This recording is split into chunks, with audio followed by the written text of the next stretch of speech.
નમસ્કાર. ભક્તિ સાગર સાથે હું છું કિરણ. આજથી શ્રાદ્ધની શરૂઆત થઈ રહી છે, એટલે કહેવાય છે કે શ્રદ્ધાપૂર્વક ભાવ અર્પણ કરવો એટલે શ્રાદ્ધ. આ વર્ષે પિતૃપક્ષની શરૂઆત એટલે કે આજે 30 સપ્ટેમ્બરથી શરૂઆત થઈ છે. આ દિવસોમાં પિતૃઓની તૃપ્તિ માટે શ્રાદ્ધ કરવામાં આવે છે. ત્યારે કયા દિવસે કયા શ્રાદ્ધનું મહત્વ રહેલું છે, પિતૃઓની તૃપ્તિ કઈ રીતે સંતોષવી, આ દિવસનું મહત્વ શું રહેલું છે તે સમજાવવા માટે આપણી સાથે સ્ટુડિયોમાં ઉપસ્થિત છે દક્ષિશ શાસ્ત્રીજી. દક્ષિશ શાસ્ત્રીજી, આપનું સ્વાગત છે. હર હર મહાદેવ. શાસ્ત્રીજી, પિતૃપક્ષની શરૂઆત થઈ છે એટલે કે આજથી આજના દિવસોમાં શ્રાદ્ધની શરૂઆતનું આજે એકમનું શ્રાદ્ધ કહી શકાય. ત્યારે આ વાત છે તે ઘણા વખત આપણે એવું પણ જાણતા હોય છે કે આ પ્રમાણે આ સમયગાળા દરમિયાન શુભ કામ નથી કરી શકાતું, અને આ વખતે કોઈ ગ્રંથમાં એવો ઉલ્લેખ પણ જોવા નથી મળ્યો કે કોઈ શ્રાદ્ધની વધઘટ થઈ હોય. તો આ તમામ બાબતે માહિતી આપશો અને આજના દિવસનું જે એકમનું શ્રાદ્ધ છે તેનું મહત્વ જણાવશો. પિતા પિતામહશ્ચૈવ તથૈવ પ્રપિતામહ માતામહ તત્પિતા ચ પ્રમાકામહ કાદયઃ એતે ભવન્તુ મે પિતા પ્રયચ્છન્તુ ચ મંગલમ. પ્રયચ્છન્તુ એટલે મનની ઈચ્છાઓ પૂર્ણ કરે તો કોણ કરે? તો માતા પિતા કરે અને પિતૃઓ કરે. અને શ્રદ્ધયા દીયતે ઇતિ શ્રાદ્ધમ. એવું કહેવાય છે કે ભાઈ ગણેશજીનો ઉત્સવ પર્વ પૂર્ણ થયો અને ગણેશજી મહારાજ ગણેશ લોકમાંથી પૃથ્વીલોક પર પધાર્યા હતા, અને 10 રાત્રિને 11 દિવસ આપણે બધાએ બાપાનો સરસ મજાનો પર્વ ઉજવ્યો. બાપાની આરતી થાળ કરી અને આનંદ ઉલ્લાસ કર્યો. અને અનંત ચતુર્દશીના દિવસે બાપાનું વિસર્જન એટલે બાપા ગણેશજી લોકમાં ગયા, એટલે ગણેશજી મહારાજ પોતાના ગણેશ લોકમાં ગયા.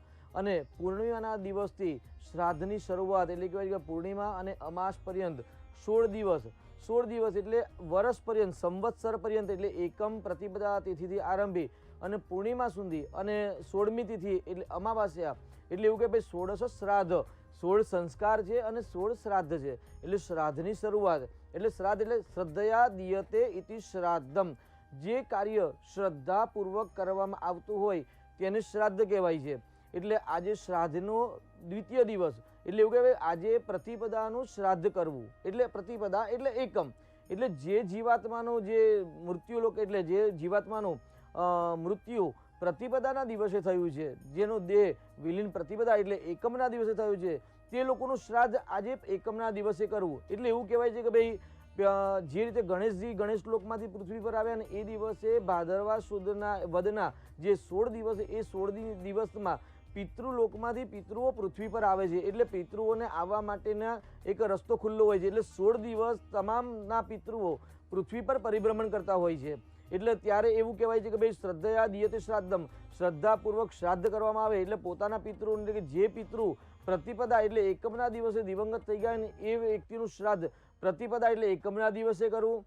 તૃતીય વર્ષ થયું હોય તો મહાલયા શ્રાદ્ધ એટલે પિતૃઓમાં ભેળવવાની પ્રક્રિયા કરવી, એને મહાલયા શ્રાદ્ધ કહેવાય. એના સાથે સાથે એકમનું શ્રાદ્ધ એટલે જે લોકો એકમના દિવસે દિવંગત થયા છે એ લોકોના જે શ્રાદ્ધ કરવું. અને બ્રહ્મ ભોજન અને નારાયણનું યજન. એવું કહેવાય છે કે ભાઈ પિતૃઓની તૃપ્તિ માટે બ્રાહ્મણોને ભોજન કરાવવું, બ્રાહ્મણોને દાન દક્ષિણા ઇત્યાદિ આપવું અતિ શ્રેષ્ઠ અને ઉત્તમ ગણાય છે. સાથે સાથે નારાયણનું યજન એટલે પુરુષ સૂક્તના પાઠ, વિષ્ણુ સહસ્ત્રના પાઠ આ રીતે કરવામાં આવે. અને સપરિવાર એટલે ભાઈ બહેન ઇત્યાદિ પરિવાર ભેગો થઈ અને આ દિવસે શ્રાદ્ધ કરવું. એટલે શ્રાદ્ધની અંદર માલપુવા, દૂધપાક ઇત્યાદિ બનાવવું અને ભગવાન નારાયણનું યજન કરવું, વિષ્ણુ સહસ્ત્રનું યજન કરવું અને સાથે સાથે શ્રાદ્ધ આપવું. એટલે એવું કહેવાય છે કે કાગડાઓને શ્રાદ્ધ આપવું. અને કાગડાઓને શ્રાદ્ધ નાખવામાં આવે અને કાગા વાસા એવું બોલીને અને શ્રાદ્ધ નાખી અને એવું કે ભાઈ અમારા પિતૃઓને અન્ન પહોંચે. એટલે ભાઈ ગાયને, કૂતરાને, કાગડાને આ બધાને ખવડાવવાથી અન્નનું દાન કર્યું કહેવાય. એટલે અન્નાત તૃપ્તિ જલસ્ય તૃપ્તિ એટલે કે ભાઈ પાણી અને અન્નથી જે માણસને તૃપ્તિ મળતી હોય છે. આમાં સરસ મજાનો એક પર્વ છે કે ભાઈ પ્રતિપદા છે, શ્રાદ્ધ પક્ષ ચાલુ થઈ ગયા છે. તો શ્રાદ્ધ પક્ષની અંદર અન્નનું દાન સવિશેષ કહ્યું છે કે ભાઈ અન્નનું દાન આપો, વસ્ત્રનું દાન આપો, સુવર્ણનું દાન આપો, ચાંદીનું દાન આપો, અનેક પ્રકારના ધાન્યનું દાન આપો. આ ધાન્યના દાન આપવાથી પિતૃઓને ઉત્તમ ગતિ પ્રાપ્ત થતી હોય છે. દાનવીર, મહાવીર, દાનવીર કર્ણ થઈ ગયા. અને કર્ણ વિશે હવે કોઈ જાણે છે કે ભાઈ કર્ણ એક દાનવીર હતો અને નિત્ય સુવર્ણનું દાન કરતો હતો. સુવર્ણનું દાન કરવાથી એને એટલું બધું પુણ્ય મળ્યું કે જ્યારે એ દેવલોક પામ્યા યુદ્ધની અંદર, મહાભારતના યુદ્ધમાં, અને ત્યાર પછી એ સ્વર્ગમાં ગયા. જ્યારે કર્ણ રાજા સ્વર્ગમાં ગયા ને ત્યારે એમને સુવર્ણ જ આપવામાં આવ્યું. એટલે કર્ણ તો વિસ્મિત થઈ ગયા અને કહ્યું કે ભાઈ મને અન્ન આપો ને જલ આપો. ત્યારે કર્ણને માગ્યું છે કે મને અન્ન અને જલ આપો. ત્યારે રાજા કર્ણએ કહ્યું કે મને અન્ન જલ આપો. ત્યારે બધાએ કહ્યું કે ભાઈ તમે કોઈ દિવસ અન્નનું દાન જ નથી કર્યું, તમે જલનું દાન જ નથી કર્યું, તો તમને ક્યાંથી મળે? એટલે સ્વર્ગની અંદર તમે જ્યારે જાઓ છો, દેહ છોડો છો, ત્યારે તમને શું આવે છે? ભાઈ ધનાની ભૂમો પસવશ્ચ ગોષ્ઠે ભાર્યા ગૃહદ્વાર જનશ્મશાને દેહશ્ચિતાયામ પરલોક માર્ગે કર્માનુગો ગચ્છતિ જીવ એક. એટલે કર્માનુગતિ એટલે પરલોકનો જે માર્ગ છે, એટલે આત્મા સાથે માણસના કરેલા કર્મ જ આવે છે, પાપ અને પુણ્ય, અને જે કર્મ કરે છે એ કર્મ સાથે આવે છે. એટલે કે ભાર્યા ગૃહદ્વાર, પત્ની છે ને ઘરના દ્વાર સુધી આવશે. ધનાની ભૂમો પસવશ્ચ ગોષ્ઠે એટલે ધનધાન્ય સમૃદ્ધિ છે એ બધું પૃથ્વીલોક પર જ રહેવાનું છે. જન સ્મશાને, જન એટલે જે પોતાના આપ્તજન છે એ બધા સ્મશાન સુધી આવશે. અને શરીર પસવશ્ચ ગોષ્ઠે ભાર્યા ગૃહદ્વારે જન સ્મશાને દેહશ્ચિતાયામ પરલોક માર્ગે. દેહ એટલે શરીર, આપણે જે આખી જિંદગી પર્યંત જે શરીરને આપણે સજાવી રહ્યા છીએ ને એ શરીર પણ ચિતા સુધી જ આવશે. પણ પરલોક માર્ગે, તો પરલોકના માર્ગમાં કોણ આવશે? તો ભાઈ હુત્તંચ દત્તંત તથૈવ તિષ્ઠતિ, હાથથી આપેલું દાન અને કરેલું યજ્ઞ એ જ પુણ્ય સાથે આવે. એટલે કર્ણ રાજાને કહ્યું કે તમે સુવર્ણ સિવાય કોઈ દાન આપ્યું નથી. અંત સમયે જ્યારે યુદ્ધ થયું અને જ્યારે અંત સમય પર જ્યારે દાન માગવાનું ત્યારે એમને સોનાનો દાંત હતો એ પણ દાંત આપી દીધો. એટલે તમે હે કર્ણ રાજા, તમે દાનવીર કર્ણ છો, પરંતુ આપે ક્યારે અન્નનું દાન નથી કર્યું, જલનું દાન નથી કર્યું, વસ્ત્રનું દાન નથી કર્યું. તો એ દિવસથી એવું કહેવાય છે કે ભાઈ કર્ણને કહ્યું કે તમે પૃથ્વી પર જાઓ અને તમે દાન ઇત્યાદિ કરો ને એ પુણ્યથી તમને અક્ષય પુણ્ય પ્રાપ્ત થાય. ત્યારે કર્ણએ કહ્યું પણ મારા તો કોઈ પિતૃઓ જ નથી, કે હું કોનો દીકરો છું એ મને ખ્યાલ નથી, હું કેવી રીતે શ્રાદ્ધ કરું? ત્યારે કહેવામાં આવ્યું ભલે તમને ખ્યાલ નથી, પરંતુ તમે મૃત્યુલોકમાં જઈ અને તમારા પિતૃઓ પાછળ તમે કંઈક દાન કરો, વસ્ત્ર અલંકાર ઇત્યાદિ દાન કરો, અન્નનું દાન કરો, જલનું દાન કરો. આ દાન કરવાથી તમારા જે કંઈ પિતૃઓ છે એ પિતૃઓ તૃપ્ત થશે અને તમને આશીર્વાદ આપશે, અને એનાથી તમને સ્વર્ગની અંદર અન્ન જલની પ્રાપ્તિ થશે. તે આ રીતે કર્ણને સર્વપ્રથમ એવું કહે કે ભાઈ શ્રાદ્ધ પક્ષની અંદર મૃત્યુલોકમાં મોકલવામાં આવ્યા. ત્યારથી આ પરંપરા ચાલુ થઈ છે. શાસ્ત્ર પ્રમાણે કેવું કહેવાય છે કે ભાઈ 16 દિવસ પિતૃઓ પૃથ્વી પર આવે છે, અને પૃથ્વી પર આવે ત્યારે તે પરિભ્રમણ કરતા હોય ત્યારે ઘરની અંદર કંકાસ નહીં કરવું, ક્લેશ નહીં કરવું, શાંતિ રાખવી અને નારાયણનું યજન કરવું અને પિતૃઓનું શ્રાદ્ધ કરવું. નિત્ય શ્રાદ્ધ કે નિત્ય તર્પણ, તર્પણથી પિતૃઓ તૃપ્ત થાય છે. એટલે આપણે ગણેશજીના ઉત્સવમાં પણ વાત કરી કે ભાઈ અર્પણ, તર્પણ અને સમર્પણ. એટલે અર્પણ અને તર્પણ, અર્પણ બ્રાહ્મણોને કરવું, નારાયણનું યજન કરવું, અને તર્પણ પિતૃઓને કરવું, અને સમર્પણની ભાવનાથી જો આ રીતે પિતૃઓનું યજન, પ્રતિપદાનું શ્રાદ્ધ એટલે એકમનું શ્રાદ્ધ કરવામાં આવે તો એકમના દિવસે થયેલા પિતૃઓ, દિવંગત થયેલા પિતૃઓને મોક્ષની પ્રાપ્તિ થતી હોય છે. એટલે અન્નનું દાન અને વસ્ત્રનું દાન શ્રેષ્ઠ દાન કહ્યું છે. તો આ રીતે પૃથ્વી પર એવું કહેવાય કે 16 દિવસ કર્ણ રાજાને દાનવીર કર્ણના કારણે યમલોકમાંથી પિતૃઓ, તમામ પિતૃઓ પૃથ્વી પર આવતા હોય છે. એટલે પિતૃઓ પાછળ આટલા કર્મ કરવાથી સંતતિ અને સંપત્તિની પ્રાપ્તિ થતી હોય છે.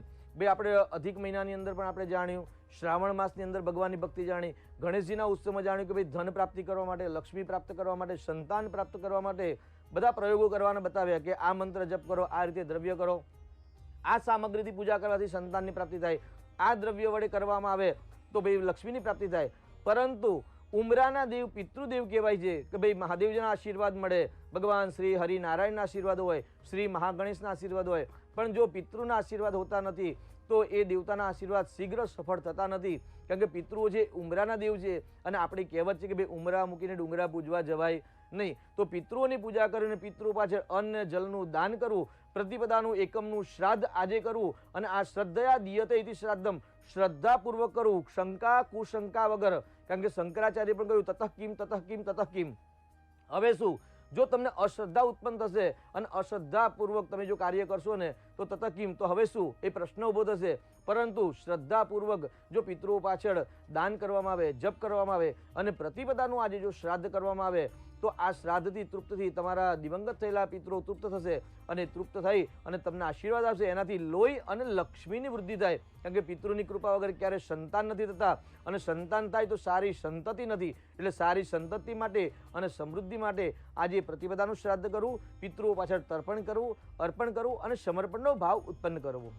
જી, એટલે કહેવાય છે કે પિતૃને અર્પણ, તર્પણ અને સમર્પણ પ્રિય છે.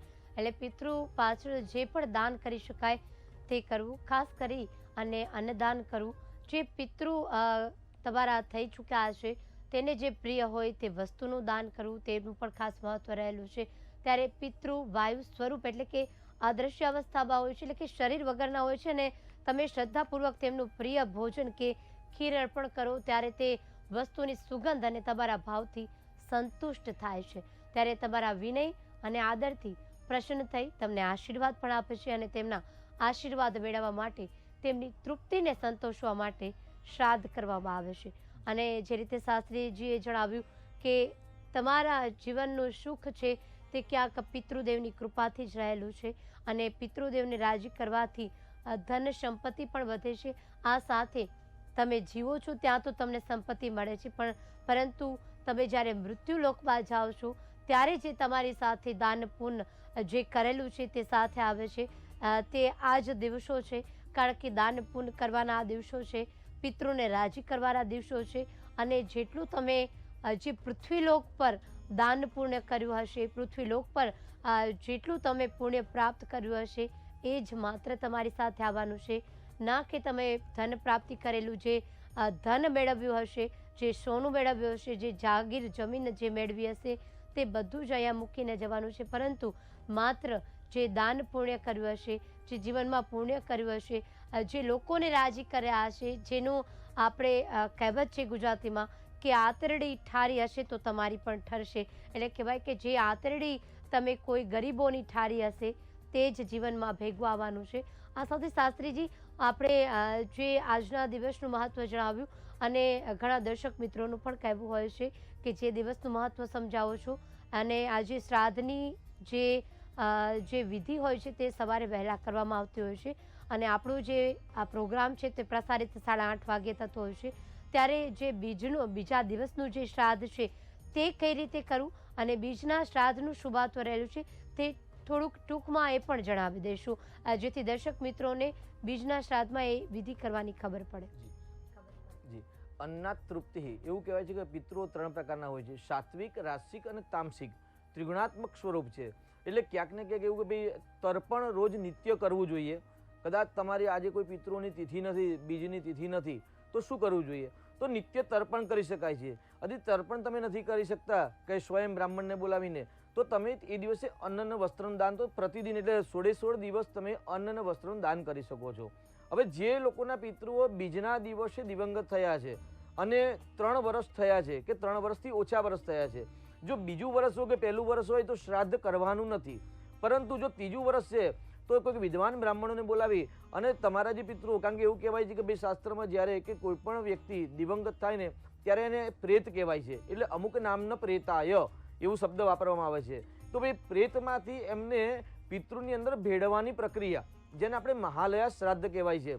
એટલે એવું કહેવાય કે ભાઈ જે બીજના દિવસે જે પિતૃઓ દિવંગત થઈ ગયા હોય અને પહેલું, બીજું અને ત્રીજું વર્ષ જ્યારે પ્રારંભ થાય ત્યારે વિદ્વાન પંડિતને બોલાવી અને તમારા જે દિવંગત થયેલી આત્મા છે એ આત્માને પ્રેત યોનિમાંથી મુક્તિ મળી અને પિતૃની અંદર ભળે. એટલે મહાલયા શ્રાદ્ધ શ્રેષ્ઠ કરાવવું. મહાલયા શ્રાદ્ધની અંદર જેમ કે આપણે શ્રાવણ મહિનાની અમાસના દિવસે વાત કરી કે કુશગ્રાહિણી અમાવાસ્યા, કુશને સુવર્ણ તુલ્ય ગણાય છે અને પવિત્ર ગણાય છે. તો કુશના દાભનો ચટ બનાવવાનો હોય છે અને ચટ પર ઉપર મૂકી અને ચટનું આસન મૂકીને ચટસ્થ એટલે ચટના જે વિષ્ણુનું સ્વરૂપ ત્યાં આગળ કોઈ ભગવાન નારાયણની મૂર્તિ મૂકવા નથી, પણ એ જે ડાભ છે એ ડાભનો એક ચટ બનાવી અને ત્યાં વિષ્ણુનું પ્રતીક એટલે સત્યસની પૂજા કરવાની હોય છે. અને સત્યસની પૂજા કરી અને ત્યાર પછી ત્યાં આગળ 3 પિંડ કે 5 પિંડ ઇત્યાદિ મૂકી, એટલે બ્રાહ્મણ દેવતા જે તમને કે એ પ્રમાણે પિંડ બનાવી અને ત્યાં પિંડ મૂકી અને ત્યાં પિંડની અંદર પિતૃઓ મૂકી અને પ્રેતીઓની અમુક નામના પિતૃ એટલે જે અમુક નામના જે પ્રેત છે એ પ્રેત આજે પિતૃની અંદર વિલીન થઈ જાય અને અમને બધાને સપરિવારને આશીર્વાદ આપે. ત્યાર પછી પંચોપચાર એટલે ગંધ પુષ્પ ઇત્યાદિ, જવ ઇત્યાદિ, તલ ઇત્યાદિ, દુર્વા ઇત્યાદિ ત્યાં આગળ ત્યાં પિંડની પિતૃરસ પ્રતિકની ત્યાં આગળ પૂજા કરી અને ત્યાં આશીર્વાદ માગી અને બેન દીકરી ભાણેજોને ભોજન કરાવવાનું છે. અન્નનું દાનો છે, બ્રહ્મ ભોજન કરાવવાનું હોય છે. એટલે આ રીતે બેન દીકરીઓને ભોજન કરાવી અને બીજના શ્રાદ્ધના દિવસે આ રીતે પિતૃઓની પૂજા કરી અને કદાચ તમારે 5 કે 6 વર્ષ થઈ ગયા, 4 વર્ષ થઈ ગયા પિતૃઓને કોઈ દિવંગત થયા અને એમની બીજની તિથિ છે, તો એ દિવસે દૂધપાક, માલપુવા, લાડુ ઇત્યાદિ ભોજન બનાવી શ્રાદ્ધ કરીને 5 બ્રાહ્મણ કે 11 બ્રાહ્મણ કે 21 બ્રાહ્મણને બોલાવી અને બ્રહ્મ ભોજન કરાવવું. કારણ કે કહ્યું છે શાસ્ત્રમાં બ્રાહ્મણોસ્ય મુખમાસીદ, એવું કહેવાય છે કે ભાઈ ભગવાન સ્વયં નારાયણે કહ્યું છે કે જે બ્રાહ્મણનું મુખ છે ને મારું મુખ છે, અને જે ક્ષત્રિયોના જે બાહુ છે ને એ હું પોતે છું એવું કહ્યું છે, અને જે વૈશ્યનું પેટ છે ને એ પેટ હું પોતે છું. એટલે બ્રાહ્મણના મુખમાંથી બોલાયેલો શબ્દ મારો વચન કહેવાય છે. અને જે બ્રાહ્મણને જે અન્નદાન આપવામાં આવશે અને જે બ્રાહ્મણના મુખમાં જઈને ઉદરમાં જશે ને તે સ્વયં સત્ય નારાયણ કહે છે કે મારા સુધી પહોંચે છે. એટલે બ્રહ્મ ભોજન કરાવવાથી નારાયણના આશીર્વાદ મળે છે, નારાયણ તૃપ્ત થાય, અને નારાયણના કહેવાથી જ ભગવાનના તમામ પિતૃઓ તૃપ્ત થાય છે અને એમની અસદગતિમાંથી સદગતિની પ્રાપ્તિ થતી હોય છે. એટલે ઉત્તમ ગતિ પ્રાપ્ત કરવા માટે, પિતૃઓને મોક્ષ અપાવવા માટે, પિતૃઓને ત્યાં આગળ જ્યાં પણ છે એ જે યોનિમાં છે એ યોનિમાં એ લોકો તૃપ્ત રહે, શાંત રહે, એમના જીવનની અંદર અન્ન જલને બધું પ્રાપ્ત થાય, એમના માટે અશક્ય એટલે અન્ન વસ્ત્ર ઇત્યાદિ દાન આજે આપવું. અને સંકલ્પ કરો કે ભાઈ દ્વિજના દિવસે જે મારા પિતૃઓ દિવંગત થઈ ગયા છે, આજના દિવસનું સત્કર્મ બધી જ વસ્તુ હું મારા પિતૃઓને અર્પણ કરું છું, એવો સંકલ્પ કરવાનો. એટલે અર્પણ તર્પણ ને સમર્પણ આ વસ્તુનો ભાવ ઉત્પન્ન થઈ જાય તો પિતૃઓના આશીર્વાદ મળે. એટલે આ રીતે બીજના દિવસે દ્વિતીય એટલે ચંદ્ર, અને ચંદ્ર એટલે સોમ, રાત્રિ બલિ અને દિન બલિ. એટલે એવું કે ભાઈ કોઈક આત્મા છે ને સાત્વિક હોય, કોઈક આત્મા રાસિક હોય, અને કોઈક આત્મા છે ને તામસિક હોય. એટલે ત્રણેય પ્રકૃતિના વ્યક્તિ હોય, સત્વ રજસ અને તમસ. તો ત્રિગુણાત્મક સ્વરૂપ હોય, પણ કોઈ ક્યાંક ને ક્યાંક પિતૃદોષ હોય તો કોઈક વિદ્વાન બ્રાહ્મણની સલાહ લઈ અને તલના પિંડનો એટલે તલનું પિંડ બનાવી, અથવા તો ચોખાના લોટનું અથવા તો ચોખાના ભાતનું પિંડ બનાવી અને પૂજા કરવાથી, અને ત્યાં આગળ એમને જવ અને દ્રાક્ષ વડે પૂજા કરવામાં આવે. તો જવ અને દ્રાક્ષ વડે જો કોઈ તામસ પિતૃ હોય, ઉગ્ર પિતૃ હોય, કાં તો અથવા તો કોઈ એમનું અપમૃત્યુ થયું હોય કે ભાઈ એક્સિડન્ટ થયો હોય, આગ લાગવાથી એવા કોઈ અપમૃત્યુ થયા હોય, અને આત્મા જ્યારે મૃત્યુ થઈ ત્યારે તડપીને જે આત્મા મરી હોય ને એ અતૃપ્ત આત્માઓના માટે તલનો પિંડ, ચોખાનો પિંડ અને લોટનો પિંડ, આ ત્રણ પિંડ કરી અને ત્યાં જવ અને દ્રાક્ષ અર્પણ કરવામાં આવે તો એનાથી પણ એ જે તામસ એટલે ઉગ્ર આત્માઓ છે એ આત્માઓ શાંત થતી હોય છે. એટલે બીજના દિવસે સવિશેષ ત્રિપિંડી શ્રાદ્ધનું સવિશેષ મહત્વ છે, અને સાથે સાથે મહાલય શ્રાદ્ધ પણ કરાવવું જોઈએ. જી જી શાસ્ત્રીજી, એને કહેવાય છે કે શ્રાદ્ધ કરવાથી જે તમારું જીવન છે તે સુખી થાય છે. અને શાસ્ત્રમાં નિત્ય, નૈમિતિક, કામ્ય આ ત્રણ પ્રકાર છે. યમ સ્મૃતિમાં 5 જેમાં નિત્ય, નૈમિતિક, કામ્ય, વૃદ્ધિ શ્રાદ્ધ, પાવર્ણ છે. ત્યારે ભવિષ્ય પુરાણમાં પણ 12 પ્રકારનું શ્રાદ્ધનું વર્ણન કરવામાં આવ્યું છે, અને પ્રતિદિન કરવામાં આવતા શ્રાદ્ધની નિત્ય શ્રાદ્ધ કહે છે. ત્યારે શાસ્ત્રીજી એ પણ ખાસ જણાવશું, આપે હમણાં કહ્યું એ પ્રમાણે કે જે પ્રમાણે આપણે આ શ્રાદ્ધ કરીએ છીએ, અને કહેવાય છે કે આપણી હિન્દુ ધાર્મિક માન્યતા અનુસાર કે ત્રીજા વર્ષે આપણે જે પિતૃઓ છે તે શ્રાદ્ધમાં ભળતા હોઈએ છીએ. જ્યારે આ વર્ષે જે લોકોના પિતૃઓ શ્રાદ્ધમાં ભળવાના હશે તે દિવસે જે પ્રથમ વિધિ કરે તેમાં ખાસ શું ધ્યાનમાં રાખવું? પવિત્રતા શરીરની. શ્રદ્ધયા દીયતે તે શ્રાદ્ધમ. અહીંયા આગળ દ્રવ્ય કરતા શ્રદ્ધાને બહુ જ મહત્વ આપ્યું છે. એટલે શ્રદ્ધયા દીયતે એતિ શ્રાદ્ધમ એટલે આજના દિવસે કે કોઈ પણ દિવસે નિત્ય નૈમિતિક કર્મ, જેને બેને કહ્યું ને એટલે ષટકર્મનો એક ભાગ છે, અને વાયુ તત્વો એમાં પિતૃ રહેલા છે. એસીની ને પંખાની હવાની અનુભૂતિ થઈ શકે, એનો સ્પર્શ ના થઈ શકે, એ રીતે પિતૃઓની અનુભૂતિ થાય, સ્પર્શ ન થાય. એટલે એવું કહેવાય છે કે ભાઈ આજે શરીરની શુદ્ધિ અને વસ્ત્રની શુદ્ધિ, દરેક કાર્યમાં શરીરની શુદ્ધિ અને વસ્ત્રની શુદ્ધિ જોઈએ. પરંતુ આજે શક્ય હોય તો પિતાંબર અથવા ધોત વસ્ત્ર ધારણ કરી અને ઉપરનો ભાગ ખુલ્લો રાખવાનો હોય છે. એટલે શરીરને એટલે કટી એટલે કમરના ઉપરનો ભાગ ખુલ્લો રાખવાનો, અને ત્યાં આગળ ખભા પર ખેસ મૂકવાનો હોય છે. અને આ રીતે ઉપરનો ભાગ ખુલ્લો રાખી એટલે જે પિતૃઓ વાયુ સ્વરૂપે આવે, કારણ કે માણસનું શરીર, કોઈ પણ જીવાત્માનું શરીર બે પક્ષે બને, પિતૃ પક્ષે અને માતૃ પક્ષે. એટલે આપણું જે શરીર બન્યું છે એ શરીર પિતૃઓની કૃપાથી પ્રાપ્ત થયેલ છે. એટલે બંને પક્ષે મળે. એટલે જ્યારે પિતૃઓ વાયુ સ્વરૂપે આવે અને વાયુ સ્વરૂપનું જે સ્પર્શ છે ડાયરેક્ટ શરીરને સ્પર્શ થાય, અને સ્પર્શ દ્વારા એટલે લોહીના તત્વ દ્વારા કે વાયુ તત્વ દ્વારા કે જલ તત્વ દ્વારા, એટલે વાયુ, જલ અને અગ્નિ જે દીવો પ્રગટાવીએ, આ ત્રણ તત્વના માધ્યમથી પિતૃઓ તમારું જે નિત્ય કર્મ અથવા તો નૈમિતિક કર્મ છે, અથવા તો શ્રાદ્ધ છે, અથવા તો તર્પણ છે ઇત્યાદિ છે, કે તમારું જે દાન છે એ દાનનો શીઘ્ર સ્વીકાર થાય છે અને શીઘ્ર એમના સુધી પહોંચે છે. કેમ કે પવિત્રતા, આસન શુદ્ધિ, શરીર શુદ્ધિ, મન શુદ્ધિ એ પિતૃને અતિશય પ્રિય છે. કેમ કે દ્રવ્ય દ્રવ્ય તો આજે આપી શકો, કાલે ન પણ આપી શકાય, પરંતુ શ્રદ્ધયા દીયતે ઇતિ શ્રાદ્ધમ, જો શ્રદ્ધાપૂર્વક શ્રાદ્ધ કરવામાં આવે અને પવિત્રતાપૂર્વક કરવામાં આવે તો પિતૃઓ જલ્દી રાજી થાય છે. અને એવું કહેવાય છે કે ભાઈ પિતૃઓનો રાજીપો માટે સર્વશ્રેષ્ઠ સપરિવાર સાથે બ્રહ્મ ભોજન કરવું. એટલે જ્યારે આપણે કોઈ દિવસ પિતૃઓનું શ્રાદ્ધ છે તો સ્પેશિયલ હોય કે ન હોય કોઈ પણ દિવસે પણ સપરિવારે એક દિવસ એકઠા થઈ અને પિતૃઓ રાજી થાય અને જો ભોજન કરવામાં આવે તો એવું કહેવાય છે કે કુટુંબ પરિવાર સાથે મળીને જો બ્રહ્મ ભોજન કરવામાં આવે કે ભોજન કરવામાં આવે તો ચોક્કસ પિતૃઓ જલ્દી રાજી થાય છે કે ભાઈ મારા પરિવાર આજે સંયુક્ત છે, સાથે બેસીને જમે છે. એટલે ઘરની અંદર ક્લેશ કંકાસ હોય તેનો ત્યાગ કરવો, ક્યાંક ને ક્યાંક અણબનાવ થયેલા હોય તો એનો પણ આજે ત્યાગ કરવો. શ્રાદ્ધનો પક્ષ જે આવે ને એટલે પક્ષ એટલે ત્યાગનો ભાવ છે ગાડી, એટલે સમર્પણ એટલે ત્યાગ કરવું. એટલે ક્યાંક ને ક્યાંક ભાઈઓ સાથે, પરિવાર સાથે, કુટુંબ પરિવાર સાથે ક્યાંક ને ક્યાંક અબોલા હોય કે બોલચાલ ન થતી હોય કે ક્યાંક કોઈ કારણ સંઘર્ષ થયું હોય તેવું કહેવાય છે કે ભાઈ આજે સમર્પણ કરી બધાની ભૂલો ભૂલી અને જો પિતૃઓ રાજી કરવા માટે સાથે બેસીને જો ભોજન કરવામાં આવે તો ચોક્કસથી પિતૃઓ જલ્દી રાજી થતા હોય છે. હા, શાસ્ત્રીજીએ જણાવ્યું એમ કે પિતૃને કઈ રીતે રાજી કરી શકાય, આ સાથે શ્રાદ્ધનું કયું મહત્વ રહેલું છે, આ સાથે આપણે નિત્ય દિવસે જે પણ શ્રાદ્ધ આવતા હશે તે આપણે શ્રાદ્ધનું મહત્વ જણાવશું. અને આપના મનમાં પણ જો કોઈ પ્રશ્ન હોય શ્રાદ્ધને લગતા, કોઈ પણ વિધિને લગતા, તો આપ અવશ્ય કોલ કરી શકો છો શાસ્ત્રીજીને અને આપના જે પ્રશ્નનું નિરાકરણ છે તે અવશ્ય થશે. તો આજના એપિસોડમાં અત્યારે બસ આટલું જ. ફરી મળશું આવતીકાલે નવી શ્રાદ્ધમાં જે દિવસનું શ્રાદ્ધ છે તેનું મહત્વ વિશે જાણવા માટે. તો રજા આપશો. નમસ્કાર.